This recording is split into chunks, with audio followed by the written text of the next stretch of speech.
আসসালামু আলাইকুম এভরিওয়ান। যে যেখান থেকে আমার ভিডিওটি দেখছেন আশা করি সবাই ভালো আছেন। আমিও আলহামদুলিল্লাহ ভালোই আছি। এটা একটা রেগুলার ডেইলি লাইফের একটা ভিডিও। তো আমি রাত্রে থেকে স্টার্ট করেছিলাম। এখানে শাহি টুকরা আমি বানিয়েছিলাম, সেটার অবশ্য অনেক রিলস আমি আপলোড করেছিলাম। তো আজকে ভিডিও আকারে শেয়ার করছি।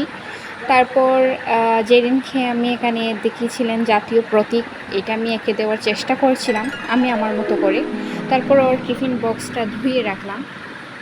তারপর তো এই দিন আর ভিডিও করা হয়নি, এটা ছিল পরের দিন সকালবেলা। ওর টিফিনটা আমি রেডি করছি।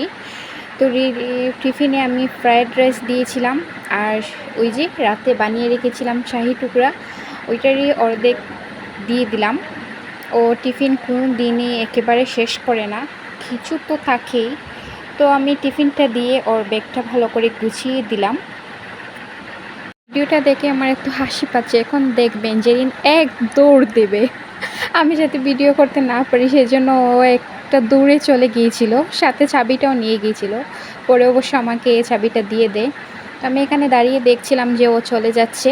যাওয়ার পর আমি সাথে সাথে আবার কিছুক্ষণ ঘুমিয়ে নিই, কারণ তখন ছিল অনেক সকাল। তো ঘুম থেকে ওঠার পর আম্মু আমাকে অনেক ডাকাডাকি করছিলেন, আমি উঠছিলাম না।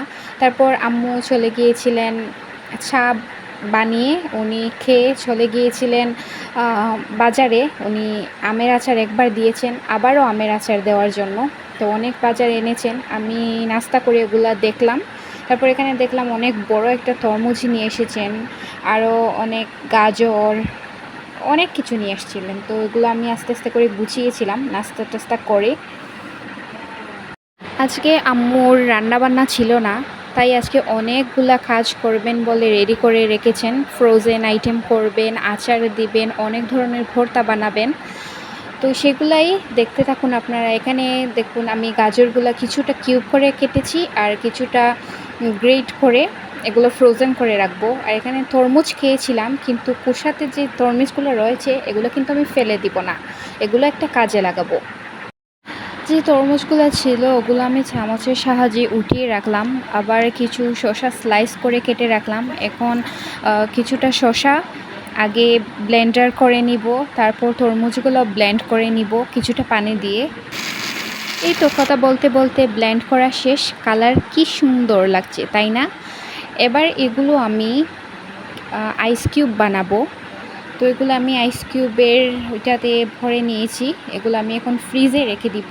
এবার বলি এগুলো আমি কেন বানিয়েছি।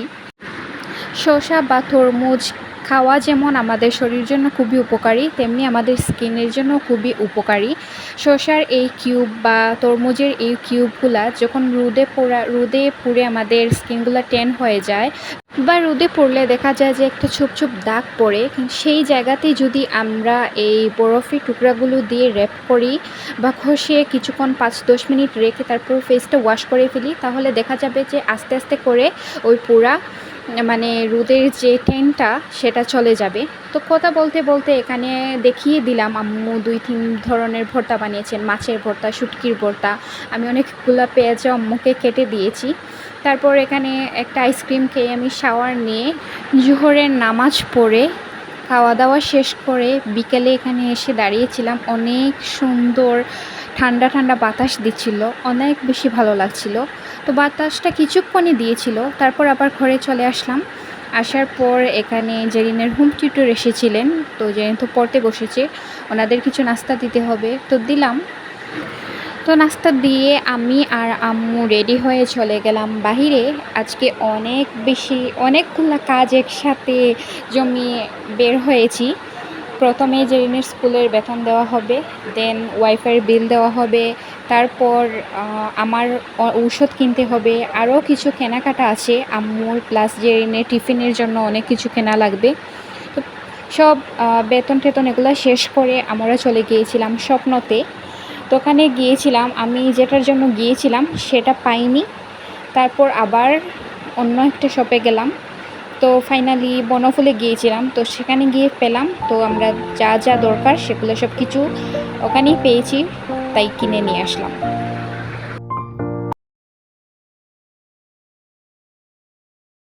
তো দেখি দেখিয়ে দিলাম কী কী কেনাকাটা করে নিয়ে এসেছি। তারপর এসেই আমি ফ্রিজ খুলে দেখলাম আইস কিউবগুলো হয়েছে কিনা। দেখলাম সব কিছুই জমেছে। এবার সব কিছু খুলে একটা বক্সের মধ্যে ভরে আমি ফ্রিজে রেখে দিব। এটার মধ্যে হয়তোবা তরমুজ বা শসা যেকোনো একটা হাতে, পায়ে বা ফেসে যেকোনো জায়গায় লাগাতে পারেন। তো আজকের ভিডিওটা এই পর্যন্ত। Thanks for watching. আসসালামু আলাইকুম।